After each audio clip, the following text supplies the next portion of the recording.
Hi, I'm Kamila. I'm a youth advocate, peer support in the mental health field, and one of the main reasons I care about this is because I went through services myself, and sometimes I didn't feel particularly heard, like my voice really mattered, and I wanted to make sure that other youth, especially youth, had a voice within their services.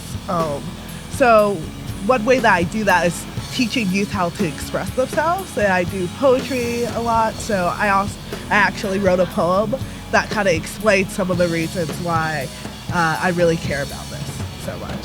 So none of my poems are titled, and so I'll just go into it. Sometimes I feel like I'm being pushed into the lion's den, while others stand aside and promise me they'll support me from behind the line. And although I've always enjoyed my cheerleaders, I'm looking to my side and thinking what I really need are a couple more team members. And I wonder what they would say if the next time I self-disclosed and they asked with pity in their eyes what happened.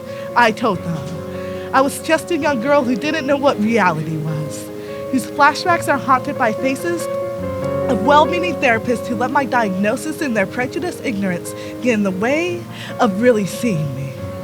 I was just a young girl who didn't know what reality was, who didn't feel hopeless till I realized they didn't know this. And I may like my delusions a little more than I like this reality. So excuse me as I walk away, don't swallow your shit today. You call my actions non-compliant, but I call it survival resisting, turning into another one of those statistics when your models just ain't doing it. And I'm tired of building our successes on those who have fallen, and some people call this revolution, but I call it community. See, I'm turning my triggers into bullets and my bullets into words, and I dare you pull this trigger because it's pointing right at you. Because my life cannot simply be explained by progressions and regressions, symptoms and chemical reactions. You cannot place my life on your chart or your timeline. I do not want to be written up in your case study to get you more accolades. Because honestly, I'm just a young girl trying to figure what this life is about. And what I really need is to feel connected, not psychoanalyzed.